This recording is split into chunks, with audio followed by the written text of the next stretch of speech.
করোনার বিরুদ্ধে লড়াই জারি রাখতে বারবার ঘরে বাইরে হ্যান্ড স্যানিটাইজার ব্যবহার করুন। সেফগার্ড প্লাস হ্যান্ড স্যানিটাইজার ব্যবহার করুন।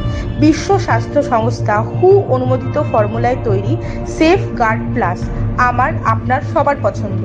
ব্যবসায়িক যোগাযোগ 9830521539 অথবা 9163584489 অথবা 9830322439।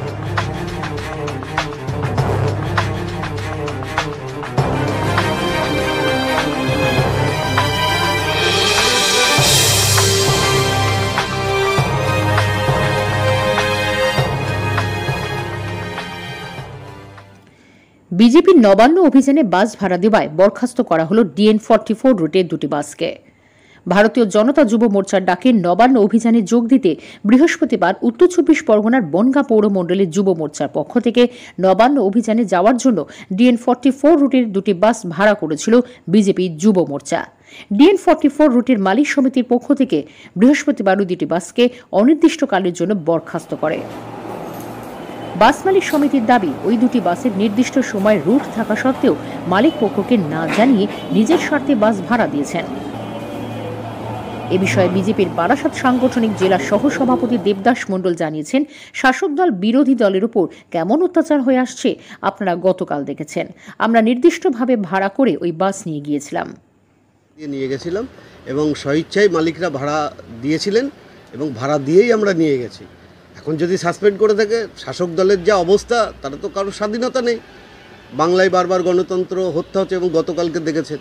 এখন ভয়তে হয়তো তারা বলছে বা ভয়তে করেছে। বলছে হচ্ছে কালকেই নাকি হচ্ছে রাস্তা থেকে যখন বেরোচ্ছিল তখন ওদেরকে নিয়ে যাওয়া হয়েছে।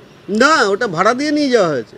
৯,০০০ টাকা করে ভাড়া নিয়েছে গাড়ি। যদিও বাস মালিক নিত্য সাহা তিনি জানিয়েছেন, গতকাল পাড়ার ছেলেরা বাস ভাড়া চেয়েছিল বলেই দিয়েছিলাম। আমার লাইন ছিল কিনা জানা ছিল না। যেহেতু ওদেরকে না জানিয়ে গাড়িটা দিয়েছি, সেক্ষেত্রে হয়তো বা আমাকে সাসপেন্ড করা হয়েছে। না জানিয়ে গাড়ি দেওয়াটা আমার ভুল হয়েছে। সবাই আপনার বাস ভাড়া দেওয়ার জন্য আপনার বাস করা হয়েছে, সাসপেন্ড করা হয়েছে, বসিয়ে দেওয়া হয়েছে, কি বলবেন? সাসপেন্ড ঠিক না, আমার দুদিনের জন্য আমাকে শাস্তি দেওয়ার জন্য এবারে করেছে, যেহেতু আমি ওদেরকে না জানিয়ে গাড়িটা দিয়েছি। সাসপেন্ড ঠিক না, সাসপেন্ড বলাটাও ঠিক না। দুদিন জন্য আমার যেহেতু আমার পাড়ার ছেলেপেলে একটু চাপাচাপি করেছিল, আমার দিতে হবে, গাড়িটা দিতে হবে, একটু চেয়েছিল, আবদার করেছিল, তা আমি এই গাড়িটা সেই হিসাব করে দিয়েছিলাম। ভুল একটা আমার হয়েছে, আমি সিন্ডিকেটকে জানাইনি, না জানিয়ে গাড়িটাকে দিয়েছি। আপনাকে কালকে ভাড়া রুট ছিল না, আমাদের একটা রুট, আমাদের রেগুলার রুট ছিল। এখন যেহেতু এই অবস্থার মধ্যে রেগুলার রুটটা হচ্ছে না, অল্টারনেট ডে গাড়িটা চলে, তো আজকে কালকে গতকাল রুট ছিল না গাড়িটা।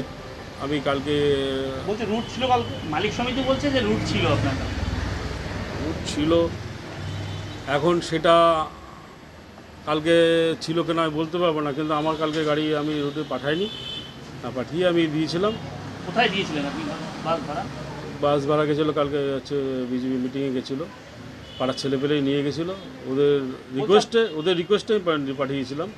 তা যাক, আমাদের এখন ওই সমস্যার সমাধান হয়ে যাবে এবং আমাদের চিঠি দিয়েছিলাম। আমাদের একটা সিন্ডিকেটের নিয়ম আছে, নিয়ম অনুযায়ী চলতে হয়। সেই সিন্ডিকেটের নিয়মটা আমার নিয়মের বাইরে গেছিলাম বলে আমাকে দুটো কথা শুনতে হয়েছে। যাক, এটা হয়। মানে নিয়মের বাইরে বিজেপিকে ভাড়া দিয়েছিলেন বলে আপনাকে দুদিন বসানো হলো? বিজেপি বলে কথা না, কথা হচ্ছে না জানিয়ে কোনো ভাড়া দেওয়া যাবে না, কোনো মানে জায়গায় ভাড়া দেওয়া যাবে না, এই বলেই বলা হয়েছে। আগে একটা সিন্ডিকেট আমাদের রুল ছিল, সেই রুল অনুযায়ী আমি দিয়েছিলাম। মানে আগে জানতাম যে ভাড়া দেওয়া যাবে না, ঠিক আছে। তারপরে আবার আমাদের মিটিং হয়েছিল যে একটা ব্যবসার জায়গা, ব্যবসা করতে গেলে সবাইকে কম বেশি দিতে হয়, সেই হিসাব করে মনে করি। অনির্দিষ্টকালের জন্য সাসপেন্ড তো সেটা তো আমি জানি না, আমাকে চিঠি দেয়নি, ওরা এখন বলতে পারবে। ওরা ফেসবুকে ছেড়েছে নাকি শুনেছি, আমি এখনো পাইনি কিছু। নবান্ন অভিযানে গেছিল? হ্যাঁ, নবান্ন। গতকাল আপনারা যে এসডিও সাহেবের কাছে একটা লেটার করেছেন, তাতে দুটো বাসকে আপনারা এই লাইনে চলতে দেবেন না, এরকম একটা আবেদন জানিয়েছেন।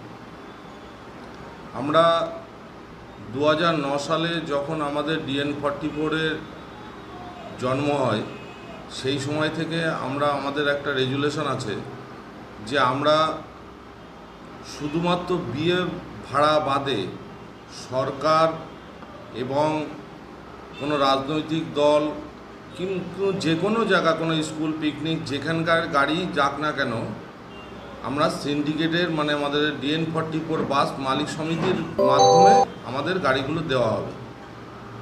আমরা গতকাল জানতে পারি যে দুটি বাস, যার নাম্বার WB25C 2388, WB25C 5129, এই দুটি গাড়ি মালিক গোপনে নিজ স্বার্থে যে কোনো এক রাজনৈতিক দলের মোটা ভাড়ায় সিন্ডিকেটকে না জানিয়ে যাত্রী পরিষেবাকে ব্যাহত করে তাদের নির্দিষ্ট টাইম, একটা 5:40, একটা 6:10 টাইম ছিল, সেই সিন্ডিকেটের নিয়ম লঙ্ঘন করে তারা নিজের স্বার্থে সেই ভাড়ায় গেছে।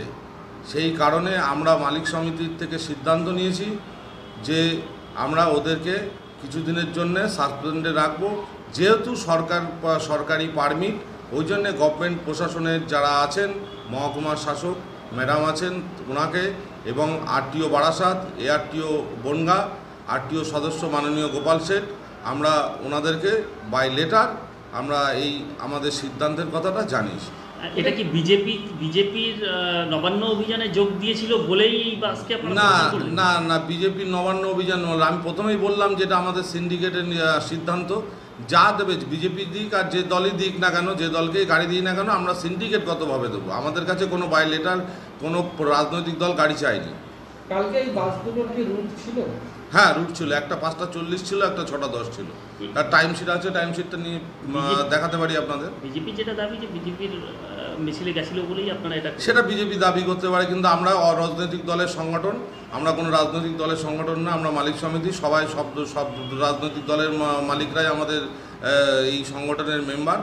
আমরা আর আমাদের রেজুলেশন আছে সব দলকেই আমরা গাড়ি দেবো যদি আমাদের কাছে গাড়ি চাই, কিন্তু বিজেপি তো আমাদের কাছে কোনো গাড়ি চায়নি, বহন করতে পারবে না। ব্যক্তিগতভাবে ভাড়া দিয়েছে, ব্যক্তিগতভাবে গোপনে ভাড়া দিয়েছে মোটা টাকার বিনিময়ে, সেটা আমরা জানতে পেরে এটা আমাদের যাত্রী পরিষেবার টাইম আমাদের যেহেতু যদি আমাদের আর জানাতো তাহলে আমরা তার পরিবর্তে আমরা অন্য গাড়ি দিয়ে যাত্রী পরিষেবা কোনো অসুবিধে হতো না। যে অসুবিধা হয়েছে বলে এবং যাত্রীদের বিক্ষোভ হয়েছে এই ভোরবেলায়, সেই কারণে আমরা মালিক সমিতিতে সিদ্ধান্ত নিয়ে এই দুটো মালিককে আমরা আপাতত শাস্তিতে রেখেছি। এটা কোনো সিদ্ধান্ত কতদিন না, 2-1 দিন থাকবে।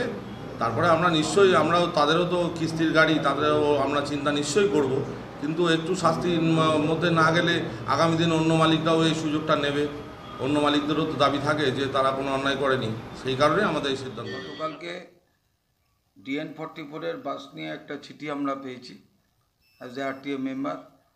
সেখানে দেখতে পেলাম যে ওদের অ্যাসোসিয়েশনের পক্ষ থেকে জানানো হয়েছে যে ওদের যে টাইম শিডিউল ছিল, ওই বাস দুটি ঠিক যখন মানুষ অফিস যাত্রীরা যায় সেই সময় এই বাস দুটোর টাইম টেবিলে তাদের যাওয়ার কথা 6:12 এবং আর একটা কত ছিল ওটা মনে পড়ছে না। তো সেই সময় সেই বাস দুটো তাদেরকে না জানিয়ে তারা সেই সময় একটা গাড়ি অন্য জায়গায় ভাড়া দিয়ে দেয় কোনো একটা রাজনৈতিক দলের কাছে, এবং সেই সময় যাত্রীর একটা বিক্ষোভ হয়। যাত্রীর বিক্ষোভ হওয়ার কারণে তারা সঙ্গে সঙ্গে তারা ওই টাইমে যাত্রী পরিবহন একটা গুরুত্বপূর্ণ বিষয়, সেটাকে তার নির্দিষ্ট নিয়মে, সরকারি নিয়মে চলে, নির্দিষ্ট টাইম টেবিল দিয়ে ভাড়া দিয়ে চলে, এবং সেক্ষেত্রে তারা সেই অর্থকে মান্যতা দেয়নি বলে তাদের মতো তারা সেখানে গিয়ে সেই বাসের বিরুদ্ধে তারা আইনগত অ্যাকশান নিয়েছে। যাত্রী পরিবহনের ক্ষেত্রে কোনো অ্যাসোসিয়েশনকে জানিয়ে গেলে সবথেকে ওরা ঘৃণ্যতম অপরাধ করেছে, যেটা যাত্রী পরিবহনকে বাদ রেখে অ্যাসোসিয়েশনকে না জানিয়ে তাদের যে চিঠির বক্তব্য অনুযায়ী আমার যেটা মনে হয়েছে সেটা ঘৃণ্যতম অপরাধ। কারণ হচ্ছে যে সেই সময় অফিস যাত্রীরা তখন কলকাতায় যাবে, ট্রেন চলছে না, এবং সেই জায়গায় দাঁড়িয়ে সেই বাসগুলো যখন বনগাঁ, বারবার বলছি বনগাঁ একটা গুরুত্বপূর্ণ জায়গা, এবং যেখান থেকে বনগাঁ শহর থেকে বহু মানুষ, পেশেন্ট পার্টি এবং অফিস যাত্রীরা যায়। বাসে 3 ধরনের চাকা থাকে না এবং সেই DN44 অবলম্বন ছাড়া অন্য কোনো বাস এখান থেকে নেই। সেক্ষেত্রে তারা গিয়ে যে যদি তাদের টাইম টেবিলের ওই সময় যদি তাদের নির্ধারিত সময়ে গাড়ি ছাড়ার কথা না যাওয়ার কারণে বলছে সেখানকার যাত্রী বিক্ষোভ হয়েছে। এটা সত্যিকারের অ্যাসোসিয়েশনগতভাবে উত্তর 24 পরগনা থেকে শ্যাম বিশ্বাসের রিপোর্ট, ক্রাইম ব্রাঞ্চ।